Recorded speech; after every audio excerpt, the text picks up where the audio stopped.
নমস্কাৰ সকলোকে স্বাগতম জনাইছোঁ অন্য এটা ভিডিঅ'ত। তো এইটো ভিডিঅ'ত মই ক'ম যে আপোনালোকে আছাম পুলিচৰ কাৰণে কেনেকৈ এপ্লাই কৰিব। তো ভিডিঅ'টোত সময় নষ্ট নকৰি আৰম্ভ কৰোঁ বলক। তো প্ৰথমতে মই যোনটো লিংক দিছোঁ ডিছক্ৰিপশ্যন বক্সত সেইটোতো যাব পাৰে, বা আপুনি গুগল ক্ৰমত গৈ চাৰ্চ কৰি দিব SLPR বুলি। চাৰ্চ কৰি দিয়াৰ পিছত এটা ৱেবছাইট আহিব। সেইটো ৱেবছাইটত গ'লে আপুনি এইটো পেজত আহি পৰিব। তো অফিচিয়েল পেজ হয় সেইটো। তো তাত আহি যাব। আহি যোৱাৰ পিছত এনেকুৱা এখন ইণ্টাৰফেচ পাব। তো ইয়াত এপ্লাই হেয়াৰ যিটো অপশ্যন দেখা পাইছে ইয়াত ক্লিক কৰিব। তো ক্লিক কৰাৰ পিছত এনেকুৱা এখন ইণ্টাৰফেচ আহিব। তো আপুনি কি কৰিব, আপুনি ইয়াত 4টা ষ্টেপছ আছে। তো registration, log in, apply post and download acknowledgement. তো প্ৰথমতে আপুনি কি কৰিব, আপুনি ইয়াত যাব যে এপ্লাই অনলাইন, ইয়াত আপুনি ক্লিক কৰি দিব। তো ক্লিক কৰি দিয়াৰ পিছত ইয়াত চাব পাৰে আপুনি ইয়াত লগ ইন আছে, ৰেজিষ্টাৰ আছে। আপুনি ৰেজিষ্টাৰত ক্লিক কৰি দিব। ৰেজিষ্টাৰ নাওত ক্লিক কৰি দিয়াৰ পিছত ইয়াত চাব পাৰিছে প্ৰথমতে আপোনাৰ চেলুটেশ্যনটো দিব লাগিব। আপুনি শ্ৰী লিখে, মিষ্টাৰ লিখে, মিছেছ লিখে, তো সেইটো অনুযায়ী মহম্মদ লিখে আপুনি সেইটো অনুযায়ী দিব। তো মোৰ যদি মিষ্টাৰ হয় তো মই মিষ্টাৰ দি দিলোঁ। দিয়াৰ পিছত ইয়াত আপুনি কি কৰিলে, আপোনাৰ ফাৰ্ষ্ট নেমটো দি দিব। তাৰপিছত ইয়াত আপোনাৰ মিডল নেমটো দিব আৰু ইয়াত আপোনাৰ লাষ্ট নেমটো দিব। দি দিয়াৰ পিছত আপুনি কি কৰিব, ইয়াত ফাদাৰ্ছ নেমটো দিব, ইয়াত মাদাৰ্ছ নেমটো দিব, ইয়াত আপোনাৰ ফোন নম্বৰটো দিব, ইয়াত আপোনাৰ এমপ্লয়মেণ্ট এক্সচেঞ্জ নাম্বাৰটো দিব। তাৰপিছত ইয়াত আপোনাৰ হায়েষ্ট কোৱালিফিকেশ্যন যোনটো হয় সেইটো আপুনি ইয়াৰ পৰা দি দিব। আপোনাৰ যোনটো হায়েষ্ট কোৱালিফিকেশ্যন হয়, গ্ৰেজুৱেট, পষ্ট গ্ৰেজুৱেট যোনটো হয় আপুনি দি দিব। তাৰপিছত ইয়াত আপোনাৰ ডিষ্ট্ৰিক্টটো, পাৰ্মানেণ্ট ডিষ্ট্ৰিক্টটো ইয়াৰ পৰা চিলেক্ট কৰি ল'ব। আপুনি যোনখন ডিষ্ট্ৰিক্ট হয় সেইটো আপুনি ইয়াৰ পৰা চিলেক্ট কৰি দিব। তো চিলেক্ট কৰি দিয়াৰ পিছত ইয়াত জেণ্ডাৰ যিটো অপশ্যন দেখা পাইছে, ইয়াত আপোনাৰ জেণ্ডাৰটো দিব, মেল হয় নে ফিমেল হয় সেইটো আপুনি দি দিব। তাৰপিছত ইয়াত কাষ্ট কেটেগৰী, আপোনাৰ যোনটো কেটেগৰীৰ হয় সেইটো আপুনি দি দিব। দি দিয়াৰ পিছত ইয়াত আপোনাৰ ডেট অফ বাৰ্থটো চিলেক্ট কৰি ল'ব। তো ইয়াৰ পৰাই আপুনি চিলেক্ট কৰিব পাৰিব আপোনাৰ ইয়াৰ বা হেৰি যোনটো হয় সেইটো আপুনি ইয়াৰ পৰা চিলেক্ট কৰি ল'ব। তাৰপিছত ইয়াত আপোনাৰ আধাৰ নাম্বাৰটো দি দিব। দি দিয়াৰ পিছত আপুনি কি কৰিব, এই চেকবক্সটোত টিক কৰি দিব। টিক কৰি দি আপুনি ৰেজিষ্টাৰত ক্লিক কৰি দিব লাগিব। তো ইয়াত ক্লিক কৰাৰ পিছত আপোনাৰ এনেকৈ ভেৰিফাইড হৈ আহি যাব আৰু তলত আপোনাৰ ৰিক্ৰুটমেণ্ট আইডিটো ওলাই পৰিব আৰু সেইটো আপুনি নোট ডাউন কৰি ল'ব বা কপি কৰি থৈ দিব। ইয়াৰ পিছত আপুনি গো টু লগ ইনত ক্লিক কৰি দিব। ক্লিক কৰি দিয়াৰ পিছত আপুনি কি কৰিব, তাত আপোনাৰ ৰেজিষ্টাৰ মোবাইল নম্বৰ দি আপুনি লগ ইন হৈ ল'ব পাৰিব। তো গো টু লগ ইনত ক্লিক কৰাৰ পিছত আপোনাৰ এনেকুৱা এখন ইণ্টাৰফেচ আহিব। তো ইয়াত আপোনাৰ মোবাইল নাম্বাৰটো দিব পাৰে, বা ইয়াত আপোনাৰ ৰিক্ৰুটমেণ্ট আইডি যোনটো জেনেৰেট হৈছে সেইটো দিব পাৰে, আৰু ইয়াত আপোনাৰ ডেট অফ বাৰ্থটো দি আপুনি লগ ইনত ক্লিক কৰি দিব। তো আপুনি লগ ইনত ক্লিক কৰাৰ পিছত এনেকুৱা এখন ইণ্টাৰফেচ আহিব।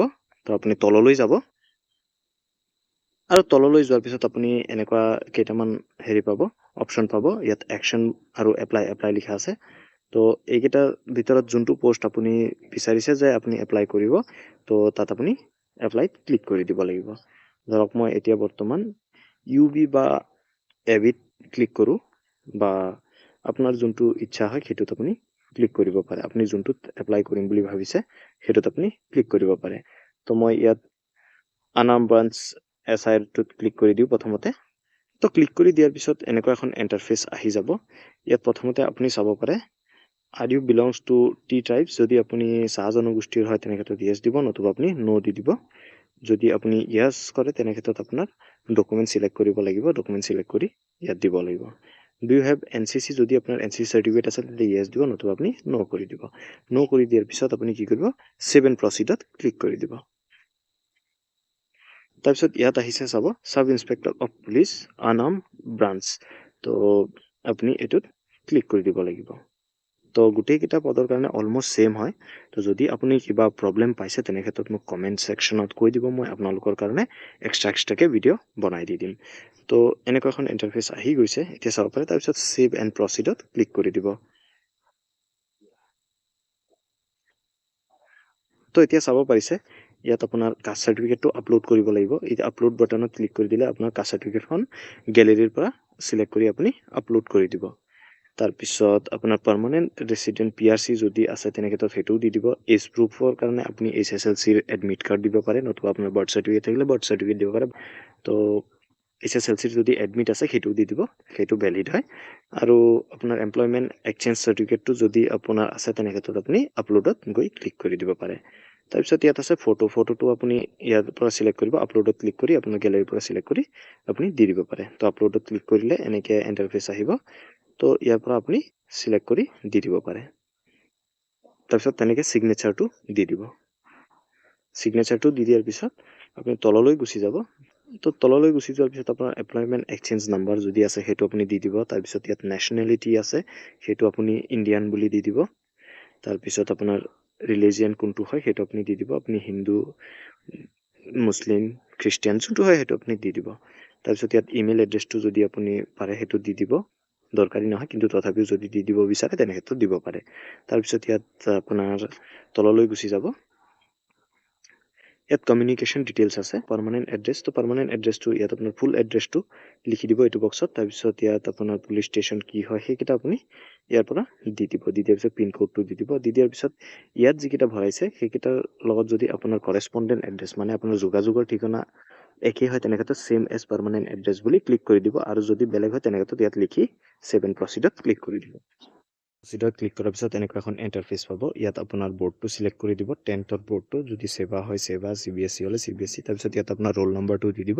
দি দিয়াৰ পিছত ইয়াত আপোনাৰ পাছিং ইয়েৰটো দি দিব। দি দিয়াৰ পিছত নেক্সট ইয়াত এইটো বক্সত আপোনাৰ পাৰ্চেণ্টেজ যিমান হয় সেইটো আপুনি দি দিব। দি দিয়াৰ পিছত ইয়াত এটা মাৰ্কশ্বিট যোনটো হয় আপোনাৰ 10th সেইটো আপুনি PDF ফৰ্মেটত মেক্সিমাম 200 KBৰ ভিতৰত হ'ব লাগিব, সেইটো আপুনি আপলোড কৰি দিব। আপলোড কৰি দিয়াৰ পিছত আপুনি নেক্সটত আকৌ গুচি যাব 12ৰ। ইয়াতো ছেইম ৱে আপুনি 12 কোনটো বৰ্ডৰ পৰা পাছ কৰিছে সেইটো আপুনি দি দিব। দি দিয়াৰ পিছত ষ্ট্ৰীমটো দি দিব। আপুনি আৰ্টছ, ছায়েন্স, কমাৰ্চ যোনটোৰ পৰা হয় সেইটো আপুনি দি দিব। ইয়েৰ অফ পাছিং দিব, পাৰ্চেণ্টেজ দিব, আকৌ আপোনাৰ মাৰ্কশ্বিটখন আপলোড কৰি দিব। তাৰপিছত ইয়াত গ্ৰেজুৱেশ্যনৰ আপুনি ক'ৰ পৰা কৰিলে সেইটো আপুনি দি দিব। তো ইয়াৰ পৰা আপোনাৰ যদি ইউনিভাৰ্চিটি হয় সেইটো আপুনি ইউনিভাৰ্চিটি দিব, বা ইনষ্টিটিউটৰ পৰা কৰিলে আপুনি ইনষ্টিটিউটৰ নামটো দি দিব পাৰে। তাৰপিছত আপোনাৰ কোৰ্চটো দি দিব। আপুনি BSc, BA, BCom যোনটো কৰিছে সেইটো আপুনি দি দিব। আৰু কনভাৰ্ট CGPA টু পাৰ্চেণ্টেজ। তো এইটো ক্ষেত্ৰত আপুনি কি কৰিব, আপোনাৰ মাৰ্কশ্বিট চাব, মাৰ্কশ্বিটৰ বেক চাইডে কনভাৰ্চন ফৰ্মুলাটো থাকে, সেইটোৰ পৰা আপুনি আপোনাৰ CGPA টু পাৰ্চেণ্টেজলৈ কনভাৰ্ট কৰি আপুনি ইয়াত দি দিব। দি দিয়াৰ পিছত আপোনাৰ মাৰ্কশ্বিটখন ইয়াত আপলোড কৰি দিব। PDF ফৰ্মেটত দিব, মেক্সিমাম 200 KBৰ ভিতৰত। তাৰপিছত এডিশ্যনেল কোৱালিফিকেশ্যন ডিটেইলছ, যদি আপোনাৰ পষ্ট গ্ৰেজুৱেশ্যন আছে তেনেক্ষেত্ৰত ইয়াত আপুনি দি দিব পাৰে। তো পষ্ট গ্ৰেজুৱেশ্যনৰ ক্ষেত্ৰত আপুনি যোনটো কৰিছে সেইটো আপুনি দি দিব। আপুনি কোন ইউনিভাৰ্চিটিৰ পৰা আছে সেইটোও দি দিব। ইয়েৰ অফ পাছিং দি দিব। তেনেকৈ আপুনি মাৰ্কশ্বিটখন দি দিব। তো আপুনি গোটেইখিনি ভৰাই দিব এনেকৈ। তো ভৰাই দিয়াৰ পিছত আপুনি কি কৰিব, ছেভ এণ্ড প্ৰিভিউ যিটো অপশ্যন আছে ইয়াত আপুনি ক্লিক কৰি দিব। তো ছেভ এণ্ড প্ৰিভিউত ক্লিক কৰাৰ পিছত এনেকুৱা এখন ইণ্টাৰফেচ আহিব। তো আপোনাৰ গোটেই ডিটেইলছ ইয়াত দিয়া থাকিব। তো আপুনি কি কৰিব, এতিয়া আপুনি গোটেইকেইটা কনফাৰ্ম কৰি ল'ব যে ঠিক আছে নে নাই। তো তাৰপিছত আপুনি কি কৰিব, ইয়াত কনফাৰ্ম যিটো বাটন দেখা পাইছে ইয়াত আপুনি ক্লিক কৰি দিব। ক্লিক কৰি দিয়াৰ পিছত এপ্লিকেশ্যনখন ছাবমিট হৈ যাব। আৰু যদি আৰু এটা পেজ আহে তেনে ক্ষেত্ৰত আপুনি একনলেজমেণ্টটো ডাউনলোড কৰি থ'ব, কাৰণ মই ইয়াৰ আগত নাযাওঁ। তো যিমানখিনি বেছিক্স আছিলে মই আপোনালোকক দেখুৱাই দিলোঁ। এতিয়া আপোনালোকে ছাবমিট কৰি দিব আপোনাৰ এপ্লিকেশ্যনখন।